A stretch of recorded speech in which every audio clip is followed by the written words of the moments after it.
Nós cantamos aqui algumas canções que faz a gente refletir sobre algumas coisas, né? Que faz a gente voltar talvez em lugares que faz tempo que a gente não entra nesses lugares, né, irmãos? Esse lugar de consciência no Senhor. Esse lugar de uma conexão, de um coração, de um adorador. Não de um pedinte, mas de alguém que ainda reconhece diante de quem que está. De alguém ainda que sabe o seu lugar no corpo. De alguém ainda que sabe o que é. Qual o coração que tem. Qual é a visão que tem. Qual é a mente que tem. Porque se nós não fizermos uma autoanálise da nossa vida, irmãos, a pergunta que eu vos faço: como que nós cultuamos ao Senhor? Com que coração? Por isso que eu sempre alerto que é um grande perigo nós entrarmos nesse lugar no modo automático. É um grande perigo nós adentrarmos nesse lugar com o nosso coração petrificado. Achar que culto é um momento que a gente já se acostumou. Não, irmão, nós precisamos entender que culto sempre vai ser sobrenatural. Porque aqui existe uma invocação. Aqui nós nos reunimos como corpo, aqui nós nos reunimos como igreja. Para que o nome do Senhor Jesus Cristo ele seja glorificado. Para que nesse ambiente de glória o Espírito Santo ele possa revelar Jesus para você. E que a palavra de Jesus ela possa transmitir para você vida. Que a palavra de Jesus ela quebra as cadeias, ela quebra os grilhões. Ela te tira do lamaçal de pecado. Que o sangue de Jesus te purifique de todos os pecados. Que a palavra te limpe. Que a palavra te purifique. Isso para mim é um ambiente de sobriedade. É um ambiente que eu consigo reconhecer quem está diante de Deus. É um ambiente que eu consigo reconhecer e entender como que esse ser aqui está adorando a Deus. Hoje eu quero falar um pouquinho com vocês a respeito do tribunal de Deus. Coisas que nós esquecemos. Coisas que por nós não termos muito envolvimento com a palavra de Deus, nós já não temos mais a ciência. Ou nós nos esquecemos. Porque a graça barata, irmãos, ela não transforma ninguém. E graça que não transforma não salva, meu amigo. E nós precisamos voltar a falar sobre essas coisas. A primeira pregação de Jesus não é uma pregação de impacto que a comunidade, os seguidores, os devotos, eles queriam ouvir. A primeira pregação de Jesus, a primeira mensagem de Jesus é uma mensagem espetacular. Ele vai declarar dizendo: arrependei-vos, porque é chegada a vós o reino dos céus. A primeira oportunidade que Jesus tem de trazer um fundamento à terra, debaixo de uma missão que ele está vindo buscar e salvar aquilo que perdido está, ele vai declarar a respeito do arrependimento para que haja uma manifestação do seu reino. Para que haja uma manifestação da sua glória. Então nós precisamos voltar como igreja a nos movermos sobre esses lugares. A nos mover com esse coração, a nos mover com essa visão, a nos mover com essa percepção diante do Senhor Jesus Cristo. Eu quero que você abra a tua Bíblia no livro de Romanos, capítulo 3.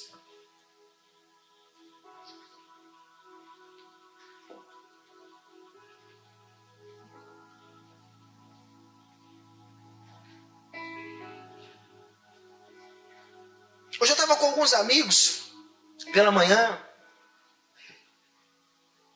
E um dos amigos falou assim: pastor, eu sempre gosto que o senhor esteja nesses rolês. Porque todas as vezes que nós estamos diante do Senhor, o Senhor está sempre lembrando para a gente coisas que a gente esquece. Eu falei para aquele amigo: cuidado. Porque talvez você possa não ter mais essa oportunidade.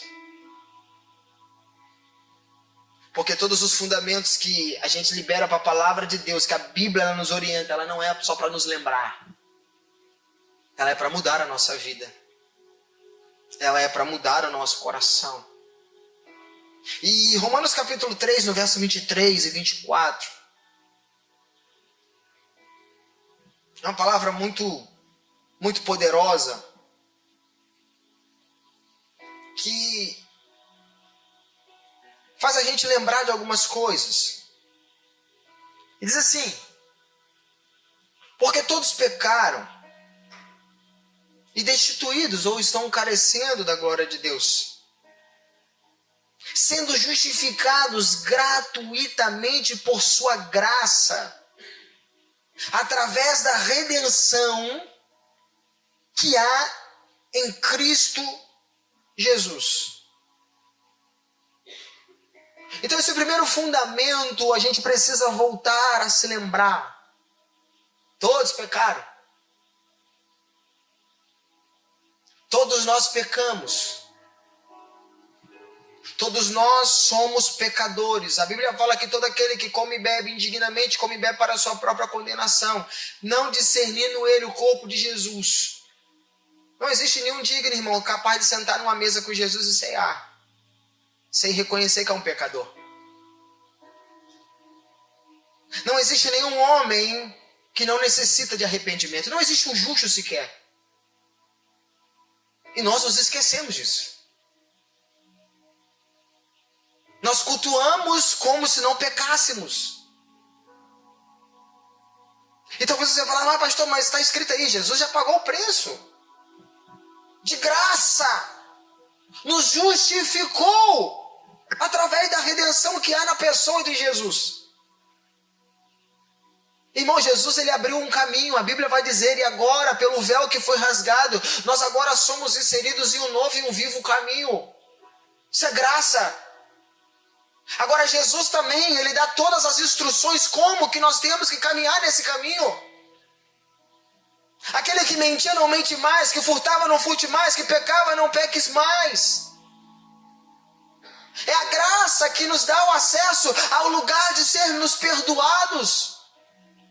E nós, por inúmeros motivos, nós nos esquecemos disso. Nós já transformamos os nossos cultos em um elo normal. Parece que nós só estamos aqui só para pedir bênção, só para pedir vitória, só para pedir o Senhor milagre, mas nós nos esquecemos quem nós somos na realidade. Só existe um elo de que separa o homem de Deus, irmão, que é o pecado. E também só existe um elo que devolve o homem de volta para esse lugar, é o arrependimento. Então o arrependimento é um fundamento que todos os dias eles têm que estar no nosso altar, ele tem que estar no nosso coração, na nossa mente, na nossa adoração. Todos os dias nós precisamos nos arrepender de alguma coisa, meu amigo. Todos os dias nós precisamos ter essa convicção que todos nós pecamos e nós estamos todos os dias carecendo da manifestação, da justificação que está na pessoa de Jesus. Desfrutar da graça realmente como a graça é. Ter uma percepção, o que Jesus ele veio fazer nesse mundo. Não, nós trocamos o Cristo, tiramos o Cristo do seu lugar. Hoje nós cultuamos o Cristo que abençoa. Não, irmão, Jesus ele não veio abençoar ninguém. O primeiro mandamento, o primeiro fundamento de Jesus a esse plano é salvar e buscar aquilo que perdido está. Jesus ele não quer te abençoar, ele quer te transformar. Ele quer libertar você de você mesmo. Ele quer quebrar as prisões, ele quer quebrar as cadeias, ele quer arrancar a venda dos nossos olhos que impede a gente ter uma percepção, uma visão clara do que nós nos tornamos. O que a palavra de Jesus ela faz comigo, ela faz contigo, ela revela você para você mesmo. É um espelho que reflete aonde que você está indo, com que coração você está indo. Não, mas nós já não usamos mais essa palavra com esses fundamentos, nós invertemos tudo. Porque agora nós perseguimos o Cristo que abençoa, o Cristo que dá fama, o Cristo que dá recurso, o Cristo que abre porta daqui, que abre porta de lá. Oh, meu amigo. Jesus veio fazer esse plano? A missão não mudou, irmãos. O fundamento não mudou. O propósito não mudou. Nós precisamos começar a olhar para Jesus e começar a levar o Cristo a sério, a tomar a nossa cruz todos os dias e seguir Jesus. E se Ele quiser fazer, glória a Deus. Se Ele não quiser fazer, glória a Deus também. O importante é que nós temos uma convicção, caminhando com Ele todo dia. Eu estou sendo purificado, eu estou sendo lavado, eu estou sendo remido, eu estou sendo sal, eu estou sendo luz. A glória dEle está resplandecendo no meu rosto. E se minha vida findar agora, irei eu para uma linda cidade. Jesus já preparou para mim um lugar. Lá eu terei acesso ao trono de Deus, à majestade de Deus, à glória de Deus. Por quê? Porque esse é o meu destino final, meu amigo. Não, a igreja já não tem mais essa convicção. Aí nós não conseguimos mais compreender o que Jesus ele veio fazer aqui. Nós descartamos o maior prêmio. Nós descartamos a graça, entendemos ele errado, aplicamos ele errado. Aí estamos literalmente comendo e bebendo do corpo de Jesus e do seu sangue indignamente. Por quê? Porque esses não conseguiram compreender o que Jesus fez naquela cruz. Por isso que há entre nós muitos dos que estão fracos, doentes e adormecidos. Porque já não conseguem mais compreender o Cristo. Já não conseguem mais compreender a missão de Jesus. Aí quando eu olho para 2 Coríntios capítulo 5, a Bíblia vai dizer: aquele que não conheceu o pecado, Deus o fez pecado por nós, para que nele fôssemos feitos justiça de Deus. É o Cristo decretando: olha, sem mim eles não vão conseguir. Porque a métrica de Deus, o fundamento de Deus para entrar no céu, meu irmão, é perfeição. Vai ler a lei. Ninguém consegue cumprir aquilo aí, não, meu amigo. Aí vem o Cristo. Eu vou me fazer pecado no lugar deles. Para quê? Para justificar eles. Aí toda vez que o Pai ele olha para você, você sabe quem que ele enxerga? O Cristo te justificando. Então qual é o meu papel diante de um Cristo que me justifica todos os dias? Tomar a minha cruz, negar a mim mesmo todos os dias e seguir a Jesus de perto. Negar, me arrependendo dos meus pecados, seguir a Jesus, me reconciliando com essa graça, que de graça não teve nada, teve um preço muito alto. E o que é a graça? Como diz Efésios capítulo 2, a graça é um favor imerecido de Deus.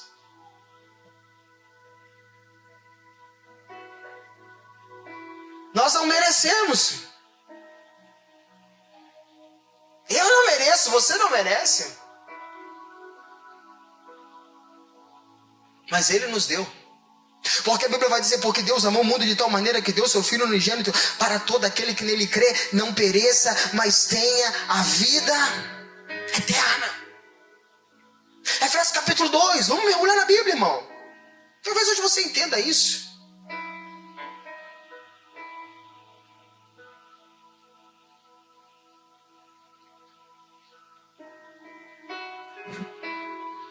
Um verso muito conhecido.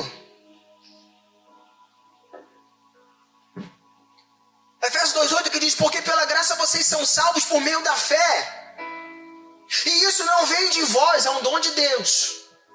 Presente de Deus. Não é resultado de obras, para que ninguém se glorie. Porque somos obra de Deus. Porque somos obras de Deus, criados em Cristo Jesus para as boas obras, as quais Deus de antemão preparou para que andássemos nela. Irmão, a gente não sabe trilhar esse caminho sem Jesus. Por quê? Porque todos pecaram. e destituídos estão do plano de Deus, e destituídos estão da glória de Deus, e foram da glória de Deus, estão separados.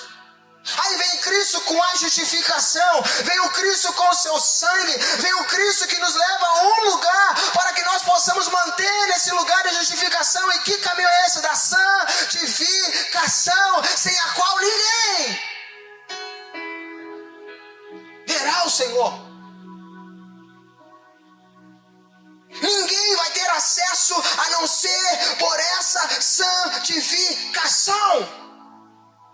Aí nós agora entendemos tudo errado, nós entendemos que a graça é um caminho que Deus abriu para a gente pecar.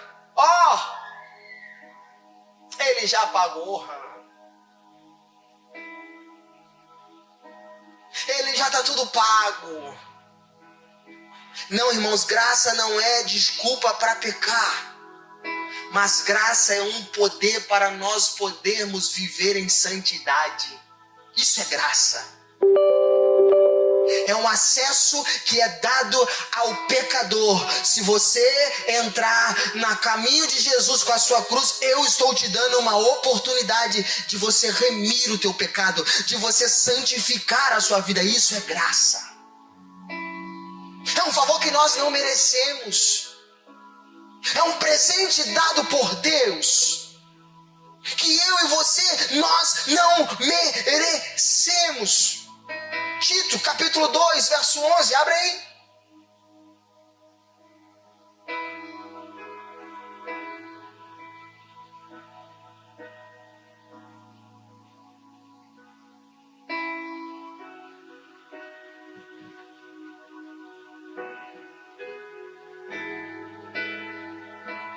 Vocês podem acompanhando aqui. Diz assim, verso 11: pois a graça de Deus se manifestou como salvadora a todos os homens. Agora olha o 12. Olha o que a graça ensina.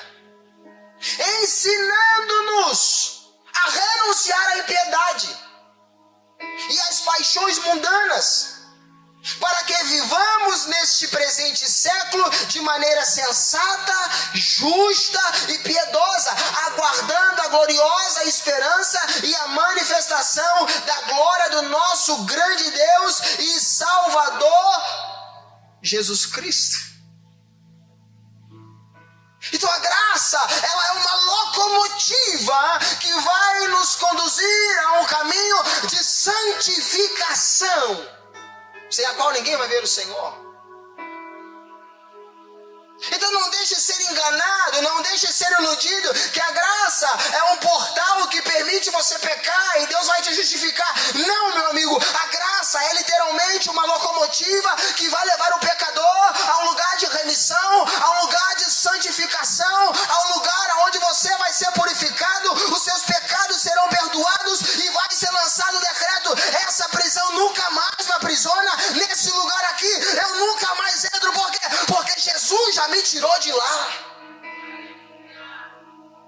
Sabe, irmãos, eu quero profetizar. Levante a sua mão que eu vou profetizar na tua vida. Eu quero declarar no nome de Jesus Cristo que a vida que Jesus quer que você perca, você vai perder ela e nunca mais você vai achar essa desgraça dessa vida caída, dessa mentalidade escassa, dessa mente aprisionada pelo pecado. Eu declaro você perdendo essa vida pecaminosa, você perdendo essa mentalidade pecaminosa, e você nunca mais vai encontrar essa vida aprisionada, meu irmão, em nome de Jesus. Que a graça vai te conduzir a esse lugar, junto com o Espírito Santo, para que haja uma transição, para que haja uma renovação do seu entendimento, para que você literalmente possa declarar: eu sou um com Ele, Ele é um comigo, justificado, santificado, perdoado, lavado e remido pela graça do meu Senhor Jesus Cristo. Foi o que nós cantamos aqui, Jesus, o plano foi perfeito demais.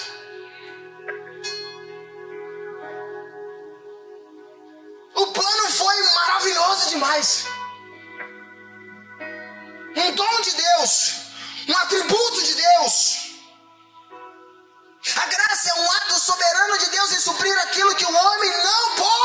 está.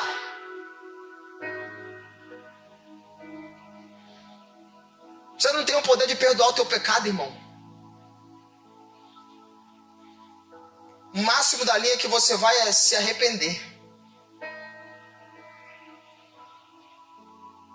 E o arrependimento te dá acesso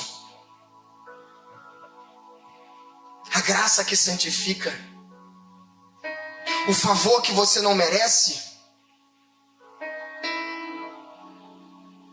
Então nós precisamos começar a olhar para esse plano. Nós precisamos começar a olhar com a visão pautada nesses fundamentos. O que você está fazendo da tua vida, meu amigo? Você pensa que do dia que você entregou a tua vida para Jesus, agora já fez já e está tudo bem? E agora então você está salvo? Não, meu irmão. É agora que começa. Por isso que eu falo, meu irmão, o mundo precisa de salvação. A igreja precisa ser liberta todo dia. Então você orar para Deus expulsar os capetinhos do vizinho. Tem que orar para expulsar os seus também. Nós nos esquecemos, irmãos, que Satanás, nosso adversário, ele está em nosso derredor. Todo momento, todo momento. Rugindo como leão, buscando a quem possa tragar. Isso já é mais uma guerra que a igreja não enfrenta mais. A igreja não tem armas para isso. A igreja não se fundamenta para isso. Porque talvez nós estamos muito ocupados sendo iludidos. Nós estamos muito ocupados sendo distraídos com coisas terrenas. Deixa eu te falar uma coisa, uma distração é uma arma letal contra a igreja. Então, por favor, não se distraia. É na distração que nós estamos negociando princípios, fundamentos e valores, sem perceber. Sem ter uma visão. Quando Jesus está, irmão, sendo distraído por Satanás no deserto, o diabo não está pedindo para ele fazer no primeiro momento coisas. Vai pecar. Olha, tá com fome? Cara, vamos lá, tu ouviu, eu também ouvi, tu é filho dele. Se tu é filho dele, tu tem o poder que ele tem.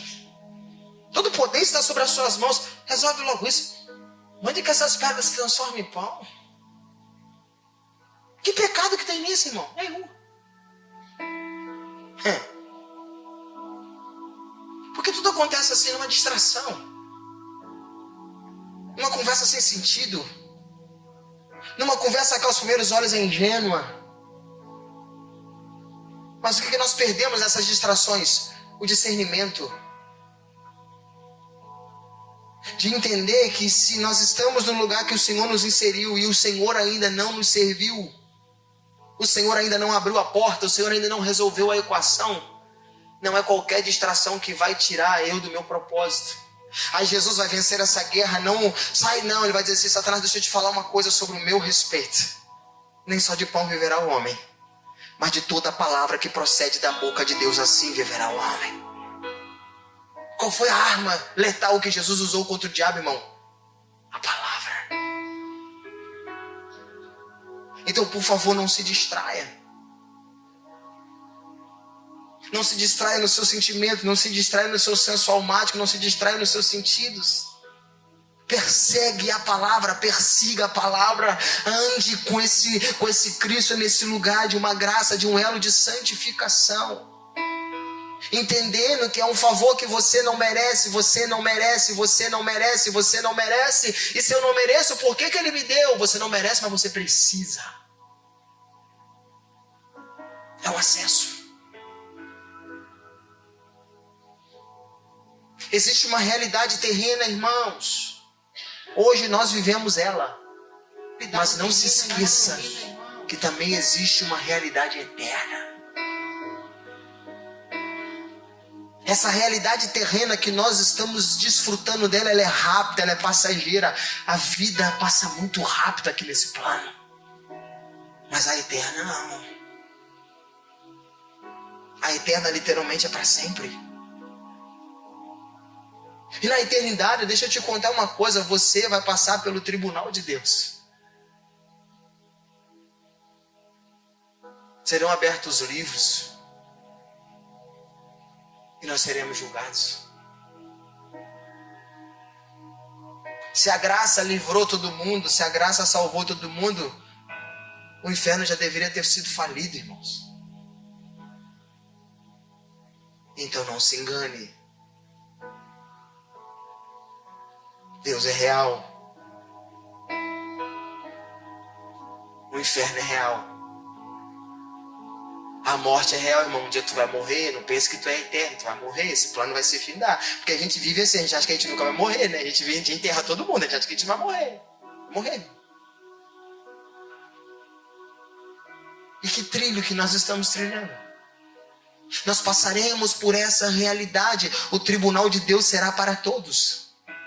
Nós iremos nos encontrar lá. Você pode ter certeza. E o que podemos esperar desse lugar? Agora nós temos um fundamento. Todos pecaram, como nós lemos em Romanos capítulo 3. Agora, se todos pecaram, qual é o padrão de Deus? O que Deus ele vai estabelecer? Abra aí para mim Mateus capítulo 5, no verso 48.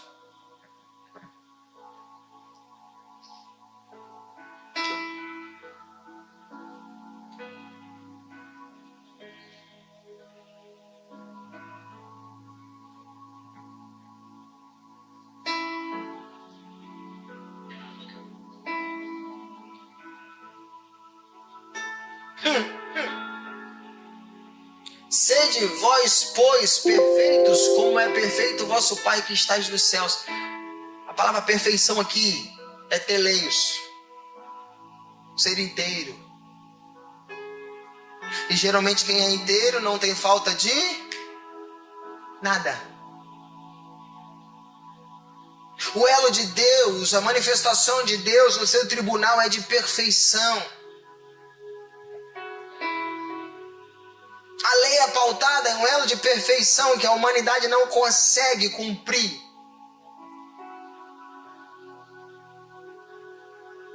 É nesse meio termo entre o perfeito, a visão perfeita de Deus, que entra o Cristo substituto.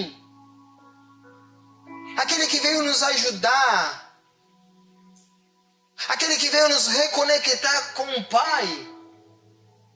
Aquele que veio mostrar para o pecador que se você confessar e se arrepender, os seus pecados serão perdoados e você terá novamente acesso, você terá novamente o caminho que vai te reconectar com esse Pai, com o Deus que você adora nesse lugar. Então, pautado nessa realidade, nós estaremos como pecadores diante de um Deus que busca em nós perfeição. Por isso que a esperança da glória manifestada não é o tanto de dinheiro que tu tem, não é a tua inteligência emocional, não é aquilo que você possui, não é aquilo que você administra. A Bíblia vai dizer que a única manifestação da glória de Deus sobre os homens é o Cristo em vós, é a esperança de uma glória que há de ser manifestada para ser revelada. Agora Jesus está declarando na Sagrada Escritura que nós somos os ramos que estamos linkados na videira. Agora nós temos um penhor do Cristo declarando: olha, sem mim nada vocês poderão fazer. Ou seja, o convite agora é para nós tomarmos a nossa cruz, nos conectarmos com Jesus e todos os dias negar a si mesmo é entrar em um lugar de arrependimento todo dia, meu amigo. E seguir Jesus de perto, tendo paz com todos, manifestando as obras, os frutos do Espírito Santo com uma declaração: eu não troco o meu Jesus mais por nada. Por que nós queremos dar uma de santão? Por que nós achamos que nós somos melhor do que o outro? Quem é digno? Quem nos deu o direito de julgar A, B ou C, se está certo ou se está errado? Aí Jesus está dizendo: a maioria daqueles que julgam, irmão, presta atenção nisso aqui. A maioria das pessoas que julgam, elas conseguem enxergar o cisquinho no olho do irmão, mas não conseguem enxergar a trave que está no seu. Porque o homem que tem esse reconhecimento de si só, irmão, ele não tem tempo de julgar o outro. Ele está literalmente gastando tempo com ele mesmo. Eu preciso resolver isso aqui. Se eu não tenho tempo nem de cuidar da minha vida, como é que eu vou cuidar da vida do outro? Nós iremos passar pelo tribunal. Nós seremos julgados por aquilo que falamos, por aquilo que pensamos, por aquilo que julgamos. Aí Jesus agora está dizendo: cara, resolva isso. Você quer ver uma coisa? Abra aí para mim Romanos capítulo 14.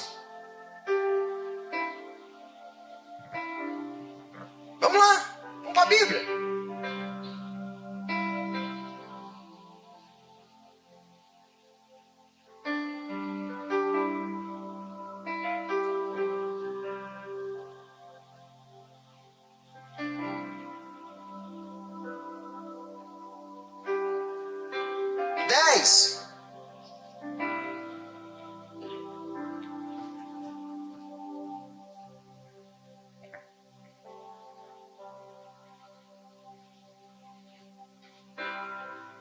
Tá aqui, se quiser acompanhar, acompanha por aqui. Mas tu, diga pro irmãozinho, diga pra ele, abre teu olho, viu? Por que julgas seu irmão? Ou tu também, por que desprezas teu irmão? Te esquece não, viu? Pois todos havemos de comparecer ante o tribunal de Cristo. Aí tu vai ver o caldo azedar. Porque está escrito: como eu vivo, diz o Senhor, que todo joelho se dobrará e toda língua confessará a Deus. 12. De maneira que cada um de nós dará conta de si mesmo a Deus. Que direito você acha que você tem de julgar alguém, irmão? A pensar, seu irmão está certo, seu irmão está errado. Tu é igual ao pior, irmão.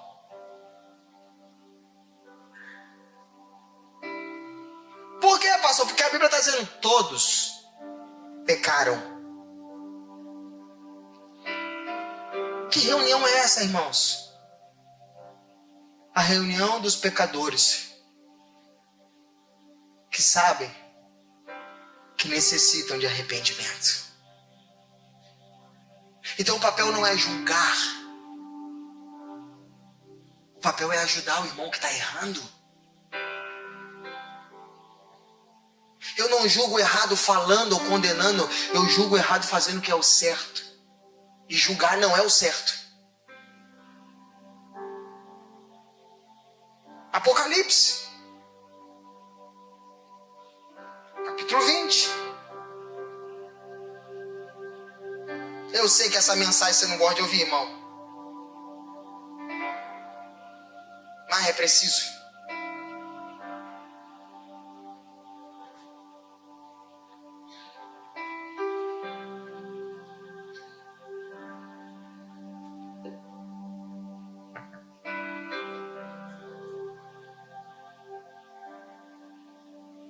Verso 12.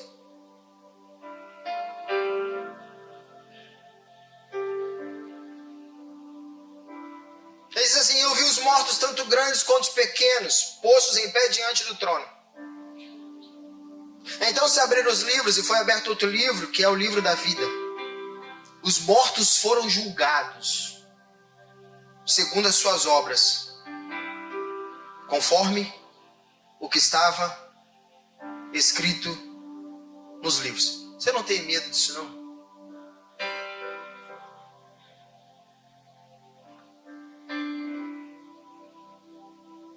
Isso não é suficiente de fazer você refletir, de fazer você parar para fazer uma avaliação, uma autoanálise da sua vida, da sua conduta, dos seus princípios e dos seus valores. Nós seremos julgados, irmãos, baseado em... Eu vou dar 4 bases que eu acho de extrema importância. Nós seremos julgados pelas nossas palavras. Nós seremos julgados pelas nossas obras secretas. Sabe aquele negocinho que a gente faz no esconderijozinho, ninguém está vendo? Nós seremos julgados pelas nossas omissões. Podia fazer o bem e não fez. Podia ajudar e atrapalhou. Podia ajudar e julgou. Fez montinho.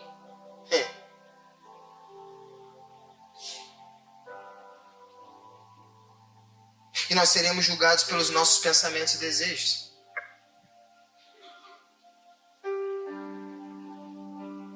Mateus capítulo 12. 36. Irmão, eu estou correndo porque é um assunto longo. Talvez eu não consiga terminar hoje. Essas palavras, elas são assim, é uma palavra de reflexão. Então a gente precisa ir devagarinho ali, pra você entender.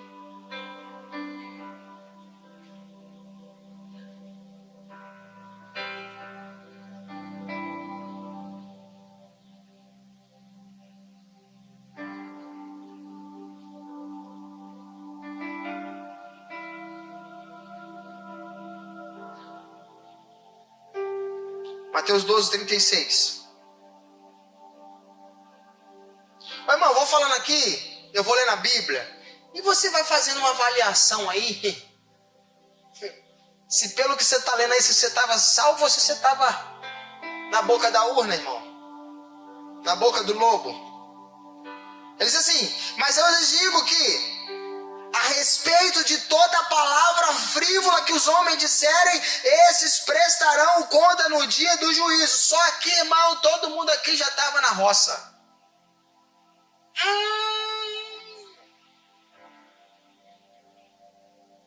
Pois é pelas tuas palavras que serás justificado, e por elas que serás condenado. Palavras. Qual é a métrica das suas palavras? É meio a meio? 50% bênção, 50% maldição? Qual é a métrica que nós usamos? Muitos de nós deveríamos estar fazendo campanha de oração. Jesus, purifica os meus lábios. Purifica a minha língua maledicente. Transiciona a maldade que eu tenho nos meus lábios impuros. Não, irmãos, isso não é brincadeira não, isso é sério. Muitos de nós vamos cair, muitos de nós vamos ser condenados aqui. Nesses quesitos. Você não adultera, você não rouba, você não mata, você não está pego nessas coisas. Eu separei 4 bases baixas. 4 bases que a gente não dá muita importância. 4 bases que a gente deixa passar despercebido. Mas que elas também, a Bíblia está dizendo, pois é pelas suas palavras que você será justificado por elas, ou você será condenado por elas. Então você vai ser livre, ou você vai ser liberto, ou você vai para a eternidade com Jesus, ou você vai para o inferno com o diabo condenado, meu amigo. Por quê? Por causa de palavras.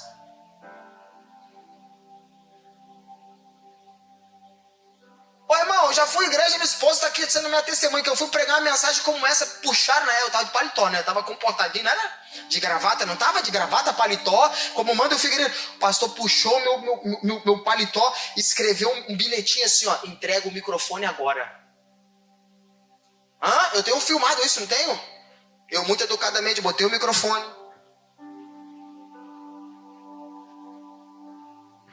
Falei, agora eu vou pregar. Porque a igreja não quer ouvir isso, irmão. A religião, a de Cristo sim. Porque eu vim trazer para você hoje uma palavra de Deus para a sua vida. Diga para o irmão que está do teu lado, toma muito cuidado com as suas palavras. Você pensa no que você fala? Você faz uma reflexão da fofoquinha que você anda fazendo aí do irmãozinho do lado? Fala, Deus, tá falando. Ai. Misericórdia. Queima ele, Jesus. Tá na Bíblia, irmãos. Jesus está falando isso. Olha, não se esqueça, você será condenado pelas suas palavras. Eclesiastes 12, 14.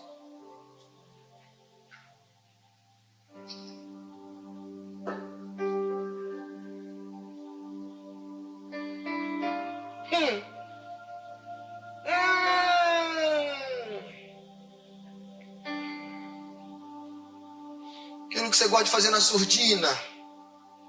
Fechou o quartinho, pagou a luz, ninguém viu. Aquilo que você faz às vezes escondida. A Bíblia está dizendo, porque Deus há de trazer juízo toda obra e até tudo o que está encoberto. Quer seja bom, quer seja. Isso não te preocupa?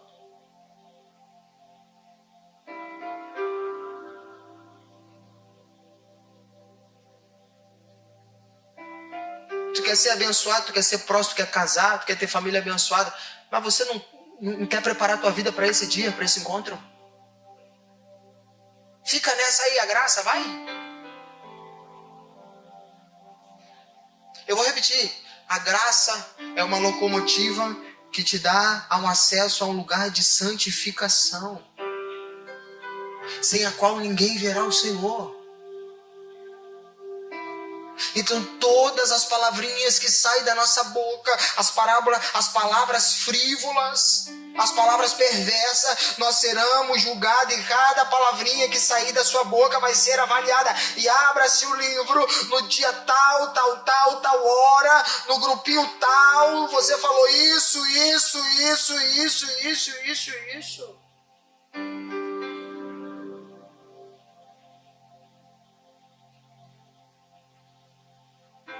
Já foi, macho. Tá espego. Aí a gente fica fazendo aqui, irmão, você que quer se arrepender, vem aí na frente. 10 pessoas levanta, 90 fica aí.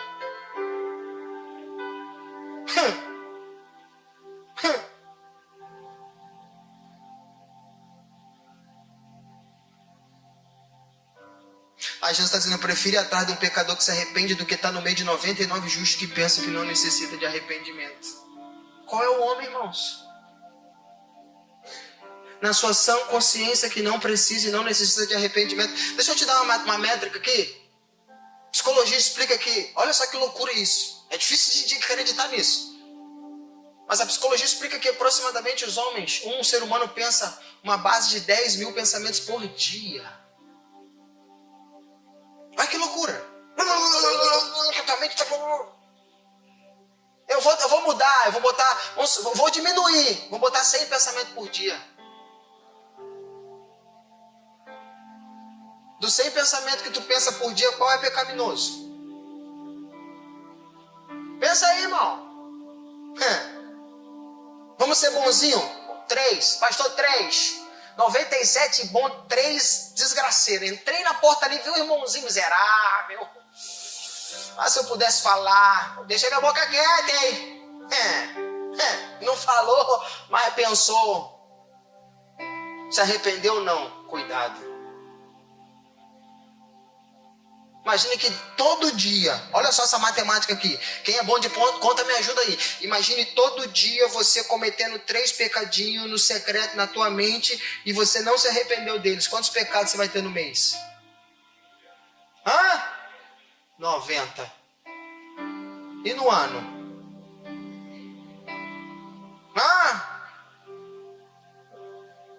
Mais de 1000.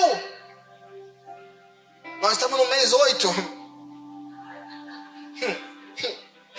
Faz a conta aí, irmão. 3 pecadinhos no dia que não foi confessado. Faz a conta aí. Aí você quer pedir perdão a esse pai, perdoa os meus pecados por gestos, palavras, obra e pensamento. Ô, meu amigo, não foi assim que tu pecou, não. Tu pecou foi no varejo. Tu quer confessar no atacado, filho?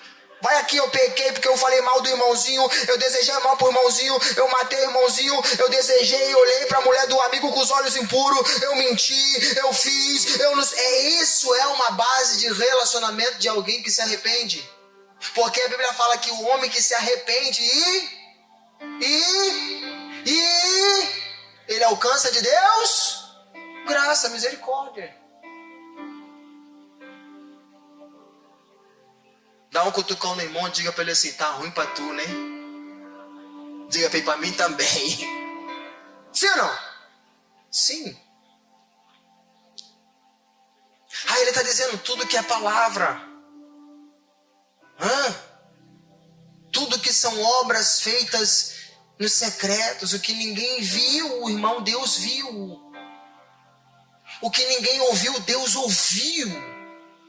Eu peguei um caso uma vez que eu já falei isso pra vocês aqui, do cara, pastor, eu sou sujeito homem, porque quando eu viciado em pornografia, aí ficava naquelas voltas e vai, queda, e sobe, e vai, e melhora, e consegue ficar um tempo, sabe? Aí eu falei, mas pastor, eu sou sujeito homem, quando eu faço essas coisas, eu mando minhas filhas, meus filhos e a minha esposa pra casa da minha sogra. Eu fiz uma pergunta pra ele, o que faz com o Espírito Santo? Tu manda ele pra onde? E o Espírito Santo? Tu é doido? Você percebeu como que nós estamos num senso de loucura? Ô irmão, isso é um evangelho puro e simples. A Bíblia está dizendo, será que quando o Senhor for voltar a esse mundo, será que ele vai conseguir encontrar fé na terra? Homens que se movem por aquilo que Deus está revelando?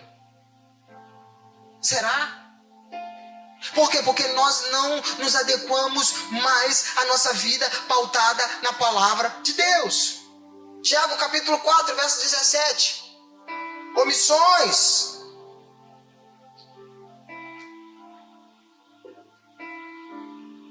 O bem que nós devemos fazer e não fazemos.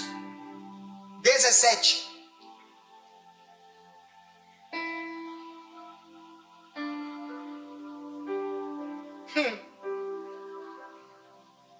Aquele, pois, que sabe fazer o bem e não o faz, comete. Pecou, irmão. Como é que tu acha que tu não precisa se arrepender, filho? Agora deixa eu te fazer uma pergunta aqui para você pensar. Quem aqui é perito em confessar pecado como esse? Quem aqui é perito em se arrepender disso?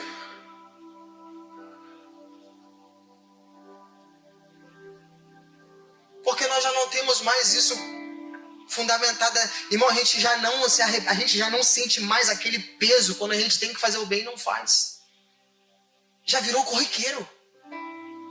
Só que a Bíblia está dizendo que nós, essa terra, nós somos luz. Aqui nessa terra nós estamos revelando o Cristo. E a Bíblia está dizendo, e por causa dessas atitudes nós seremos julgados. Vai anotando aí, irmão. 1 mais 1, 2. Deu ruim. Se eu for a vida findar hoje, nesse quesito aqui, eu já estou todo lascado. Isso é Bíblia. Lucas capítulo 12. O Deus que julga o nosso coração. O Deus que julga os nossos pensamentos e desejos. Lucas capítulo 12, 2 e 3.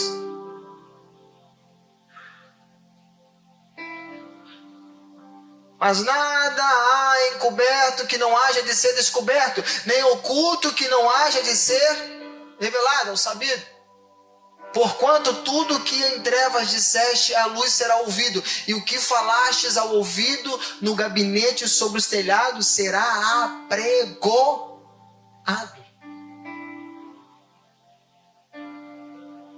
Tudo que está em secreto, tudo que você nunca contou para ninguém, mas irmão, quando Jesus ele diz assim, se liga aqui nisso aqui. Ele fala assim, vocês ouviram o que foram dito. Ele aponta para a lei. Não matarás, não roubarás. Aí diz assim, eu porém vos digo. Irmão, sabe o que Jesus está dizendo aqui? Quando ele diz sobre pensar. Nenhum tribunal na terra tem a capacidade de julgar pensamento. Nenhum. Porque é a área que ninguém pisa. Sim ou não? Sim. Nenhum tribunal na terra tem a competência de julgar pensamentos, intenções. Nenhum. Quando Jesus ele fala assim, porém eu vos digo, que só de você pensar, já pecou. Sabe o que Jesus está dizendo? É exatamente nesse lugar que você vai ser julgado.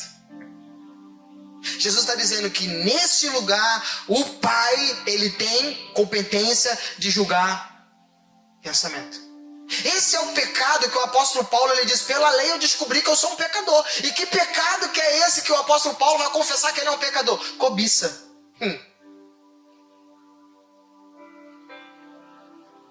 Cobiça. É um homem que literalmente ele está aprisionado em um pecado. Abra em Romanos capítulo 7, 7.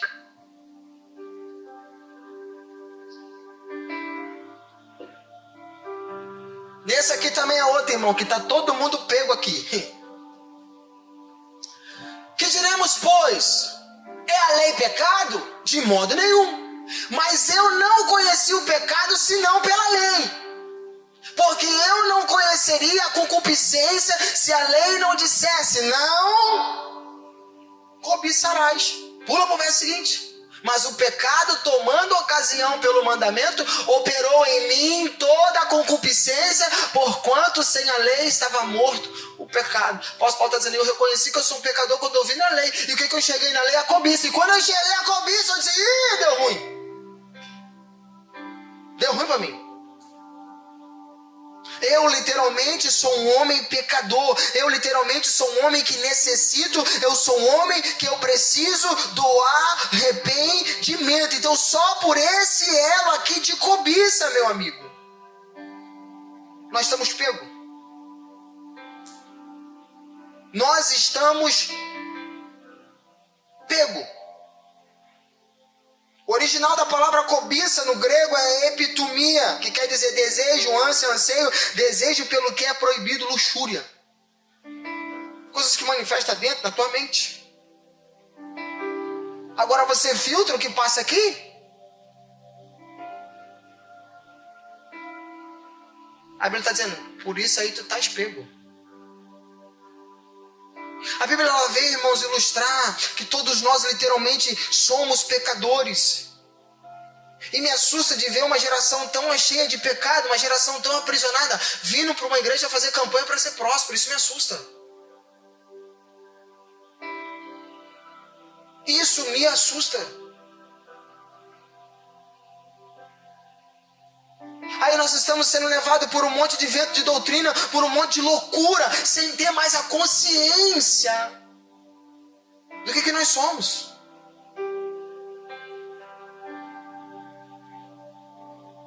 Aí a Bíblia está dizendo, Deus ele está dizendo, ele está fazendo uma exclamação, esse povo me honra com os seus lábios, mas o coração deles está longe de mim. Eu não tenho mais o coração deles, eu não tenho mais o amor que eles tinham, eles já não têm mais. Por quê, irmão? Porque nós não nos preocupamos com isso aqui.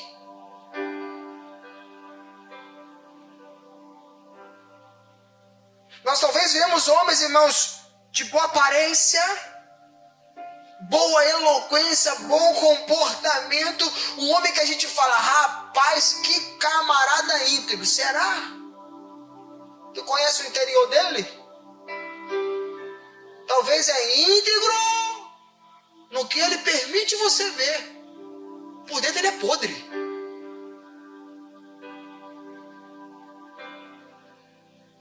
Por que ninguém conhece, irmão? E vou aprofundar, nem marido e mulher. Nem o pai com os filhos. Conhece literalmente a intenção que está no coração.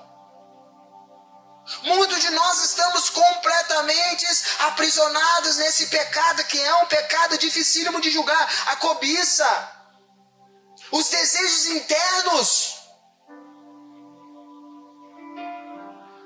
E se você for olhar a lei, 10 mandamentos, 9 são visíveis. Não matarás, não prestarás falso testemunho, não adorarás outro Deus, honra teu pai e tua mãe, não matarás, não vai levantar falso testemunho. Tudo isso a gente consegue. Agora é a cobiça. Mas certa feita eu peguei um menino de 13 anos. 13 anos, irmão. Eu disse quantos anos? Um sociopata. A mãe descobriu que o menino estava tendo um caso com a diretora da escola, 46 anos. Eu fiquei 3 meses fazendo gabinete com esse menino. E todas as vezes quando eu saía do gabinete, uma conversa. Você lembra desse caso? Uma conversa, um dialeto brabo. Tu lembra desse caso, Luiz? Aí quando acabava o gabinete, eu perguntava para ele assim, aí nós tivemos uma conversa maneira. Isso aqui foi verdadeiro? Ele olhava para mim e falava assim, você nunca vai saber. Uma máquina, 13 anos.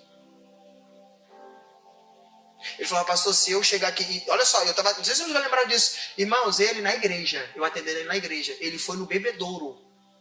Ele beijou na boca da menina na igreja. Lembra disso, Luiz? Uma máquina!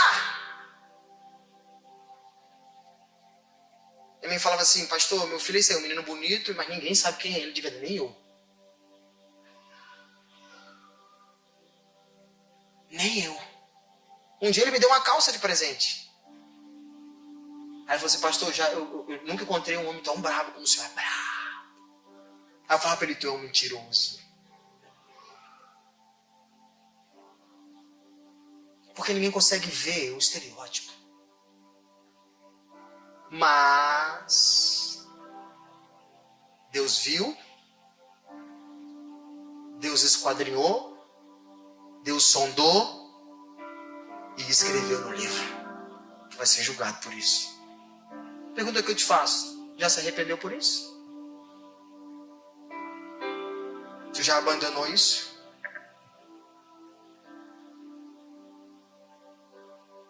Irmãos, isso é uma palavra que tem que nos levar a pensar.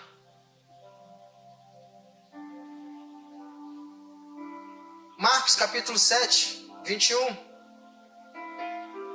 Eu já vou terminar já, não vai dar para terminar isso aqui hoje não, irmãos.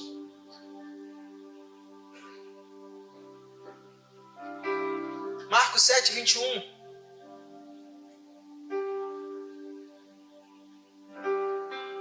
Porque do interior do coração dos homens saem os maus pensamentos, os adultérios, as fornicações, os homicídios. Vamos até o 23.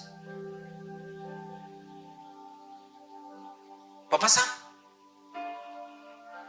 Os furtos, a avareza, as maldades, o engano, a dissolução, a inveja, a blasfêmia, a soberba, a loucura. Todos estes males procedem de dentro e contaminam o homem. Então onde é que está a raiz do nosso erro? Onde é que está a raiz do nosso pecado? Dentro. Existe coisa que você vai executar daqui a um mês, que já está aí dentro de você. Você só está formulando um plano pautado nesse sentimento.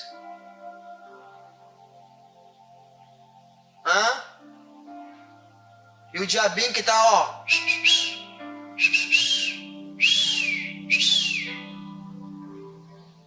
Ele só tá te esperando para te pegar.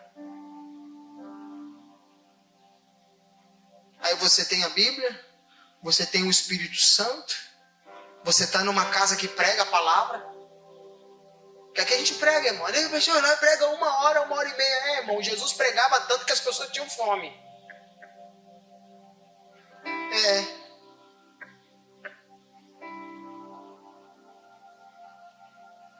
Teve culto que teve 2 velórios, irmão.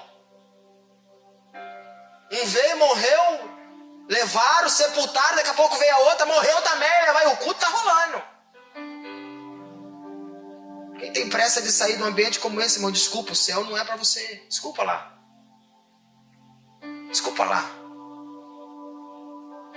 Aqui a gente leva Jesus a sério. A pessoa fala, pastor, por que o senhor prega tanto? É porque em uma semana eu tenho de vocês 1h30 para falar de Jesus. Porque o resto está no TikTok, no Instagram, no Facebook, na Netflix. Então eu vou te agarrar aqui, irmão. Vou ficar aqui falando de Jesus para você. Porque antes de eu fazer com vocês um compromisso, como pastor dessa igreja, eu fiz uma aliança com Jesus. Não estou aqui para ser famoso, não estou aqui para me promover. Estou aqui para reunir uma igreja, uma noiva, para apresentar para o noivo. Essa é a minha missão.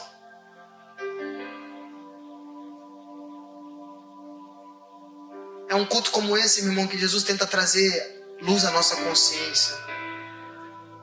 Quanta podridão, quantas coisas obscuras já está dentro de você. Quanta inveja, quantos planos malignos que já está aí dentro de você. Tu não vai resolver isso não?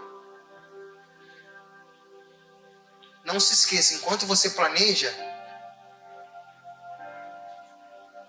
está sendo escrito no livro. Hoje, eu lavo as minhas mãos. Eu sempre faço essa oração quando eu chego na minha casa. Jesus, eu lavo as minhas mãos porque eu estou pregando, eu estou ensinando. Uma vez a pessoa me perguntou, pastor, por que o senhor prega sobre arrependimento? Só sobre arrependimento. Eu falei, porque eu vou pregar o quê? Se eu ainda não conseguir sair desse lugar, eu vou pregar o quê? Vou ler um livro e vou trazer para vocês aqui. O livro do Lobo Mal, Não, irmãos, eu estou pregando o que eu estou vivendo. Eu estou na mesa, irmão. Estou atendendo, estou farejando ovelha.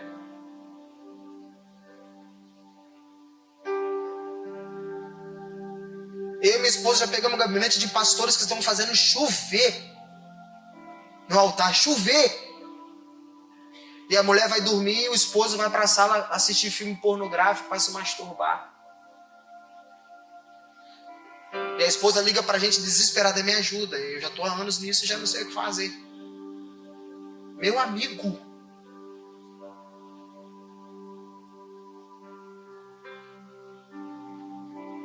O assunto aqui é sério, irmãos. O assunto aqui é sobre a sua vida.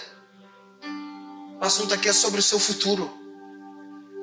O assunto aqui é sobre a sua eternidade. Então, real, quando a gente fazer o apelo aqui, quem aqui quer se arrepender, por favor, irmão, não faça de santo, não. Para de ser religioso. Tu é pecador. Tu é ruim, macho. Eu também sou. De todos, talvez eu sou o pior. Isso não te preocupa? Que todos os pecados que você vai cometer daqui a um mês já está aí dentro?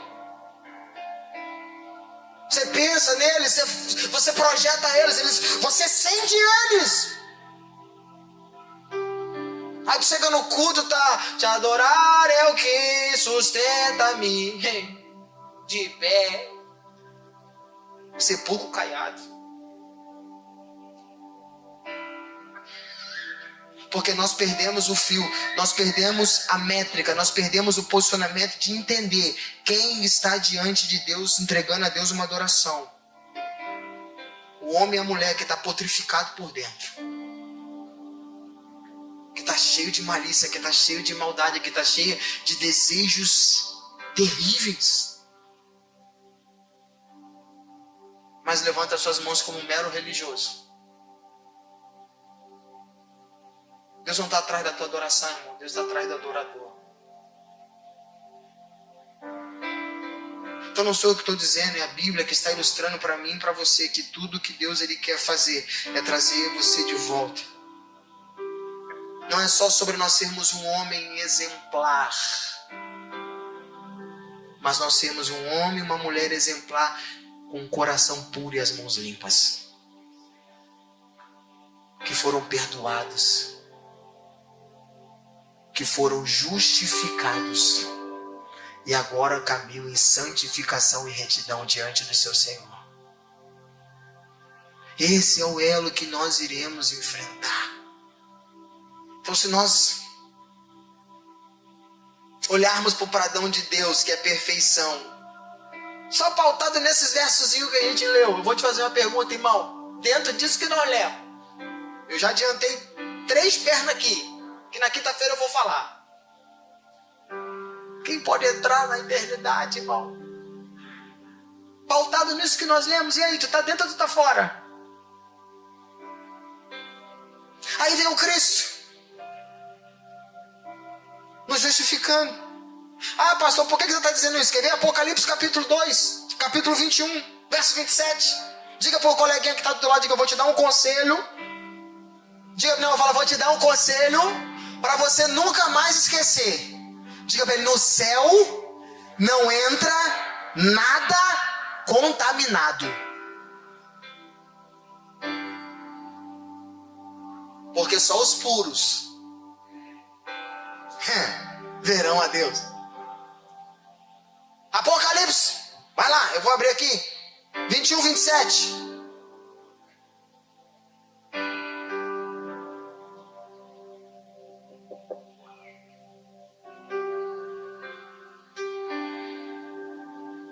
E nela não penetrará, e não entrará nela coisa alguma que contamine e cometa abominação e mentira, mas só os que estão escritos no livro da vida do Cordeiro. Eita glória! Não é de um milagre que você precisa, irmão. Não é de uma porta aberta que você precisa. Você precisa de purificação e justificação. Hoje tudo que nós precisamos ouvir do nosso Senhor é: os seus pecados estão perdoados. Vá em paz e não peques mais. Não deixa mais essa prisão te aprisionar. Não deixa mais essa prisão fazer de você um escravo. Quem pode entrar? Se um pensamento pecaminoso nos condenaria, todos estaríamos perdidos. E aqui entra a necessidade urgente de um substituto. Hebreus capítulo 9, verso 22. Aí vem ele, meu irmão, o grandão da Galileia. E quando todas as coisas, segundo a lei, se purificam com sangue, e sem derramamento de sangue não há remissão. Romanos 6, 23. Abra para mim aí, Jairzinho. Não é o Messias não, mas é o da mídia. Porque o salário do pecado é a morte, mas o dom gratuito de Deus é a vida eterna por Cristo Jesus, o nosso Senhor. Aí vem o Cristo, meu irmão, proclamando naquela cruz: tetelestai, está pago. Foi consumado. Justificado nós estamos pela morte do nosso Senhor. Agora toda vez que Deus ele olha para nós, ele encontra o Filho dele justificando nós. Ele enxerga um Cristo te justificando, ele enxerga o Cristo me justificando. E o Espírito Santo todos os dias nos convencendo do pecado, da justiça e do juízo. Nos ensinando e nos alertando. Todos os dias vocês precisam andar nesses lugares. Porque é exatamente esses lugares que vai nos manter na vida da justificação pela nossa fé. Isaías 53, 6 vai dizer que o Senhor fez cair sobre ele a iniquidade de todos nós. Sobre Jesus. 1 Pedro 2, 24 vai dizer: e ele levou sobre si os nossos pecados no madeiro. Gálatas capítulo 3, verso 13 vai dizer: feito maldição por nós. 2 Coríntios 5, 21 vai dizer: foi feito pecado para que fôssemos feitos justiça de Deus. E na cruz, a justificação, que é um ato único, não um processo, é um ato único, está consumado, está pago. Deus declara o culpado como justo por causa de Cristo. Eu quero te lembrar, irmãos, nessa noite na mesa de Jesus, para você nunca mais esquecer. Aquele que te amou primeiro, aquele que deu a vida por mim e por você, agora ele tem uma missão. Ele diz: olha, eu estou indo para o Pai. Sabe para quê? Eu estou preparando um lugar para você. Eu estou preparando para você um lugar. Guarda o teu coração. Santifica a sua vida. Tome a tua cruz. Renuncie a si mesmo. Se você não renunciar a si mesmo, você não vai encontrar a redenção. E encerre. Porque certamente ninguém vai ao Pai se não for Pai. A tua vida agora está pautada em um fundamento. Você vai encontrar caminho, verdade e vida numa pessoa.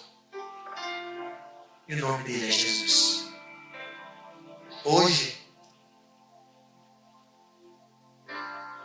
na mesa da ceia, pautado no que você leu, no que nós lemos. Na quinta-feira eu termino isso aqui. Se você não estiver aqui na quinta-feira, acompanhe pela internet. Eu quero te convidar a você se examinar assim mesmo.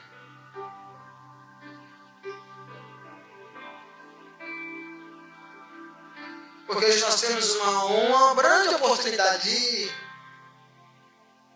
se arrepender e confessar. E daí acontece aquela obra redentora e maravilhosa de Jesus, onde Ele pega todos os nossos erros e pecados e diga: Deus, eu já não nego mais. A minha oração, o desejo do meu coração é pela salvação de vocês. Que esse é o bem mais precioso que nós temos na nossa vida. Que Cristo, pelo aquele sangue que derramou naquela cruz, Ele possa te justificar aqui nessa noite e possa trazer você de volta para casa.